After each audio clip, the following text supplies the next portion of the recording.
Assalamualaikum warahmatullahi wabarakatuh. Jumpa kembali dengan saya Nur Hayati. Baik, kali ini kita akan membahas tentang normalitas data. Adapun capaian pembelajaran kali ini memahami apa itu skewness dan juga kurtosis, memahami histograf dan juga kolmograf dan Sapir-Whorf. Nah, apa itu normalitas data?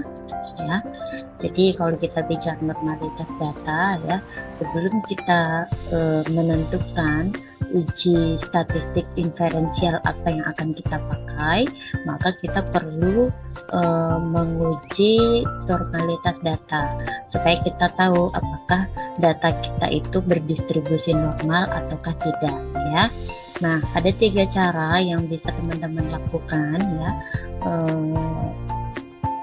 untuk menemukan suatu data itu normal atau tidak. Yang pertama, kita perlu melihat nilai skewness dan juga kurtosisnya, ya.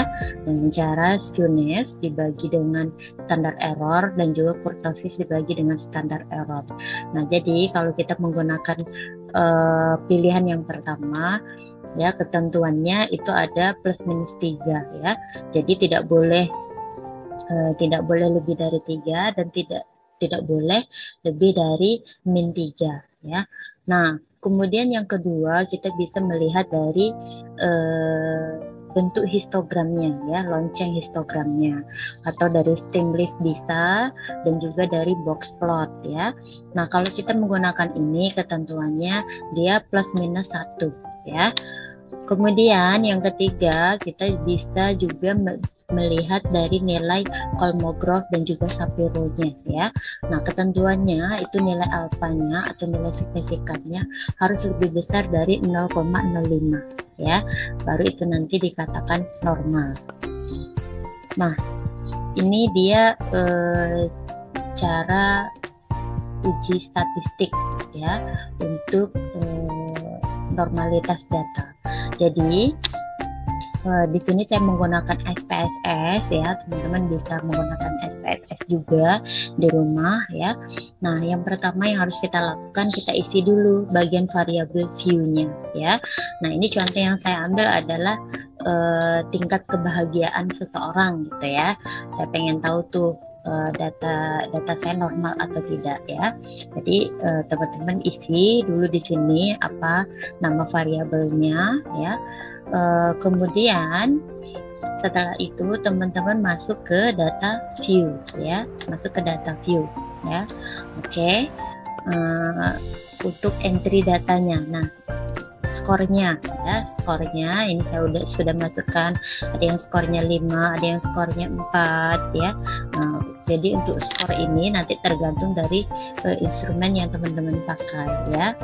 Nah, ini karena kita data yang sudah kita entry, ya, teman-teman langsung pilih analyze, ya, pilih bagian analyze, kemudian deskriptif statistik, kemudian pilih bagian explore, ya. Selanjutnya nanti akan muncul seperti ini, ya, akan muncul pilihan seperti ini, ya. Jadi untuk bagian variabel tadi yang datanya sudah kita entry, kita masukkan, kita klik, kita masukkan ke bagian dependent list-nya, ya. Jadi dari sebelah sini, ya, nah, kita masukkan, kita klik di sini di bagian dependent list-nya, ya. Kemudian selanjutnya kita pilih plot, ya. Kita pilih, kita klik bagian plot, ya, bagian plot. Nah, nanti dia akan muncul seperti ini, ya, akan muncul menu baru, ya. Nah, di sini kita harus conteng di bagian stemleaf kalau memang teman-teman mau lihat tampilan stemleaf-nya seperti apa, atau teman-teman pengen lihat bagian histogramnya, ya. Jadi bisa dilihat dari bagian histogram, diconteng juga. Nah, yang tidak kalah penting, yang ini yang wajib diconteng adalah normality-nya, ya. Jadi 3 hal ini teman-teman harus conteng, ya. Oke, setelah itu continue, ya, klik continue. Nah, setelah klik continue, nanti kita kembali ke menu awal, kemudian langsung klik OK ya, klik OK. Nah, hasilnya nanti akan muncul ya, hasilnya. Nah, ini contoh dari hasilnya yang pertama ya, hasil uji normalitas yang pertama. Kita lihat apa skewness dan juga kurtosisnya. Di mana nilai ini ya, ini ada skewness, ada juga kurtosis ya. Nilainya mana? Ini dia nilai skewness, min 0,953 dan juga kurtosisnya 3 ya, 0,302 ya. Nah, standar errornya ini ya, ini. Nah, rumusnya tadi di awal teman-teman harus ingat. Jadi untuk menemukan nilai normalitas data yang pertama kalau berdasarkan skewness dan kurtosis ya, berarti nilai skewness ya itu harus dibagi dengan standar error, dan juga nilai kurtosis dibagi dengan standar error, didapatkan data 2,33 dan juga 0,33. Nah, ini kan kedua data ini berada di rentang plus minus 3 ya. Jadi tidak lebih besar dari angka 3 ya kan yang ini, atau tidak lebih besar dari min 3 ya kan. Dua-duanya berarti data ini berdistribusi normal. Nah, itu ketentuannya. Nah, selanjutnya kita melihat dari nilai Kolmogorov-nya atau nilai Shapiro-nya ya. Tadi ya, kalau memang kita melihat normalitas data menggunakan Kolmogorov atau Shapiro, ketentuannya adalah jika nilai signifikannya ya itu lebih besar dari 0,05, maka data dikatakan normal ya. Nah, ini kita lihat di sini ya, kalau dilihat dari nilai Kolmogorov ya, itu nilai sig yang ditemukan adalah 0,03. Artinya apa? Lebih kecil dari 0,05. Sedangkan kalau di nilai Shapiro juga sama ya. Dia nilai signya ya, nilai signifikan atau nilai alfanya ditemukan 0,1 ya. Berarti dua-duanya ini lebih kecil dari 0,05. Artinya datanya tidak berdistribusi normal. Nah, gimana sih contoh data yang berdistribusi normal ya? Ini kita lihat contohnya. Nah, jika nilai signya ya itu di atas 0,05 ya, di atas atau sama dengan 0,05 ya. Nah, untuk nilai Kolmogorov ya, ini ada hasilnya 0,06 ya, berarti datanya normal ya. Kalau dilihat dari nilai Shapiro juga sama 0,05 ya, berarti datanya berdistribusi normal. Nah, kapan kita menggunakan Kolmogorov, kapan kita menggunakan Shapiro ya. Nah, ini kita harus tahu ketentuan ini ya. Jika teman-teman sampelnya ya, sampel yang digunakan itu lebih kecil dari 50 ya, lebih kecil dari 50, maka teman-teman bisa menggunakan nilai sig dari Shapiro-Wilk ya. Tetapi apabila jumlah sampel yang teman-teman pakai itu lebih besar dari 50, maka teman-teman menggunakan yang Kolmogorov-Smirnov. Nah, seperti itu ya. Nah, gimana sih yang histogram dan juga stimulus ya? Nih teman-teman bisa lihat. Untuk histogram patokannya di mana? Di gambar loncengnya ya, di gambar loncengnya.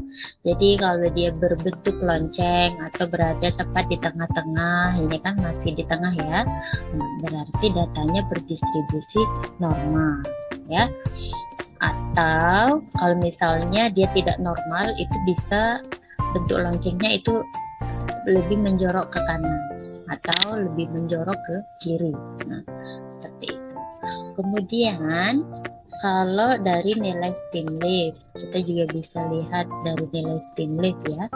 Jadi ini juga untuk cara baca Steamleaf itu saya sudah paparkan di materi tentang penyajian data ya, teman-teman bisa lihat video tentang penyajian data. Itu ada cara baca bagaimana sih untuk stem dan leaf ya. Nah, ini ada frekuensinya, kemudian ada batang dan juga daun ya. Jadi kita bisa lihat distribusinya seperti apa. Selanjutnya ya, ini contoh lain ya, histogram yang berdistribusi normal ya. Jadi dia loncengnya tepat berada di tengah-tengah.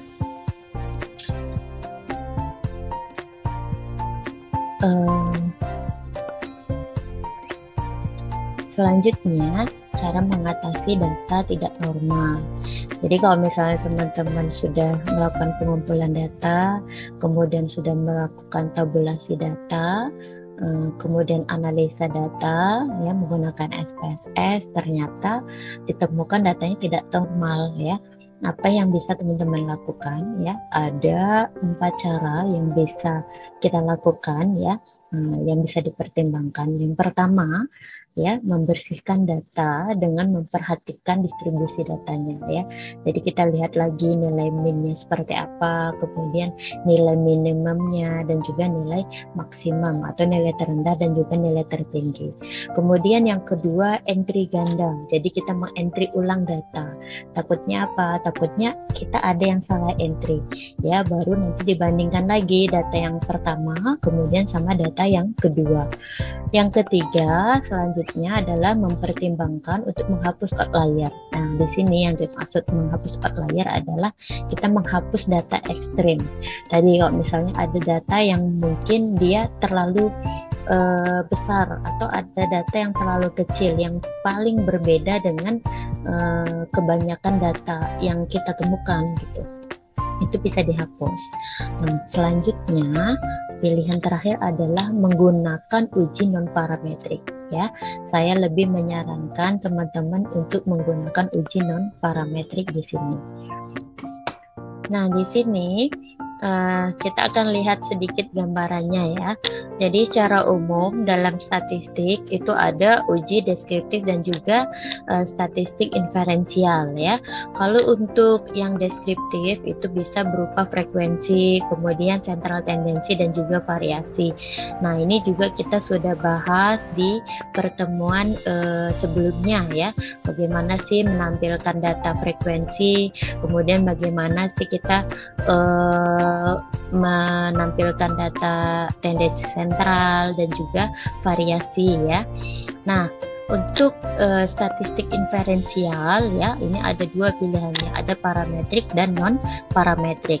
Nah, untuk parametrik ya, ini biasanya kalau data kita berdistribusi normal, kita bisa memakai uji parametrik ya. Ini ada t-test, ada ANOVA, ada correlation, ada juga regression. Nah, nanti kita akan bahas ini lebih detail di pertemuan berikutnya. Untuk uji statistik non parametrik ini kalau misalnya data teman-teman tidak berdistribusi normal ya. Di sini ada kita bisa pakai mean with new, kemudian kita bisa pakai chi-square ataupun crustal Wallis. Ya, untuk penjelasan ini lebih detail kita akan membahas di video-video berikutnya. Oke, ini referensi yang saya pakai. Cukup sekian materi tentang normalitas data. Semoga bermanfaat. Assalamualaikum warahmatullahi wabarakatuh.